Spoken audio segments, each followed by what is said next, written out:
Hey guys, welcome back to my channel. So ఈరోజు అయితే మీకు చికెన్ పలావ్ ఎలా చేసుకోవాలో నేను చూపిస్తాను. ఇది నా first vlog. So please subscribe to my channel, share చేయండి ఫ్రెండ్స్. అండ్ ఇలా మీరు ఎంకరేజ్ చేయడం వల్ల నేనైతే మీకు మంచి మంచి cooking videos and fashion videos అన్నీ పెడుతూ ఉంటాను. సో ఇక్కడైతే చికెన్ ఎలా చేసుకున్నామో చూపిస్తాను నేను మీకు. సో ఫస్ట్ అయితే ఫ్రెష్గా క్లీన్ చేసుకోవాలి. చికెన్ని క్లీన్ చేసుకున్నాక అందులోకి ఉప్పు, కారం, పసుపు, దెన్ అల్లం వెల్లిపాయ పేస్ట్, ధనియాల పొడి కూడా నేను ఇందులోనే వేసేసుకున్నాను. దెన్ ఆచి చికెన్ మసాలా, కర్డ్ అన్నీ వేసేసుకొని మ్యారినేట్ చేసుకోవాలి. సో ఇలా మ్యారినేట్ చేసుకోవడం వల్ల మనకి ఈ మసాలాస్ అన్నీ మనకి చికెన్కి బాగా పడుతుంది. సో టేస్ట్ కూడా చాలా బాగుంటుంది అనమాట. సో మనం ఇలా అయితే మ్యారినేట్ చేసి పెట్టుకోవాలి. సో అందరు ఎలా ఉన్నారు ఫ్రెండ్స్? నేనైతే చాలా బాగున్నాను, మీరందరూ కూడా చాలా బాగున్నారని ఎక్స్పెక్ట్ చేస్తున్నాను. సో ఇదైతే వింటర్ సీజన్ కదా, సో వేడిగా ఏదైనా చేసుకొని తినాలని అనిపిస్తుంది. సో ఇలా చూసారు కదా, మ్యారినేట్ చేసి పెట్టేసుకున్నాను. సో ఇక్కడైతే నేను ఒక బాండి పెట్టేసుకొని అందులోకి ఒక జీలకర్ర, ఇలాచి, దెన్ లవంగాలు, బగారా పువ్వు, బగారా ఆకు, అండ్ ఇందులోకి ఆనియన్స్ వేసుకోవాలి. కట్ చేసి పెట్టుకున్న ఆనియన్స్ వేసేసుకొని తర్వాత పుదీనా కూడా వేసుకోవాలి. ఎందుకంటే పలావ్ కదా, ఆ టేస్ట్ అనేది వస్తుంది మనకి.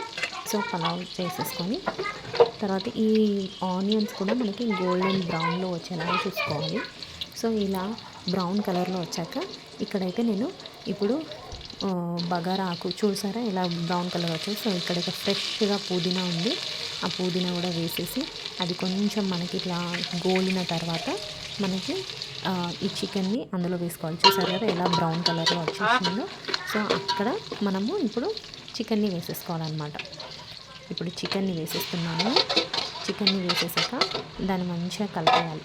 దాన్ని కలిపేసి మనకి కొంచెం ఆ వాటర్ ఆ ఆయిల్లో కుక్ అవ్వాలన్నమాట. ఆ చికెన్ ఆయిల్లో కుక్ అయినాకనే మనకి అప్పుడు మనము వాటర్ పోయాలన్నమాట. సో చికెన్ని బాగా ఆయిల్లో కుక్ చేశాక then we have to add water. So చూసారా ఎలా ఆయిల్లో ఇలా పైకి రావాలన్నమాట. వాటర్ అంతా ఇట్లా మినిమం 40% to 50% అన్నా అలా కుక్ అవ్వాలి. సో అలా మనకు వచ్చాక ఇలా మనం ఎంతైతే నేను ఆల్రెడీ ముందే రైస్ నానబెట్టేసుకున్నాను.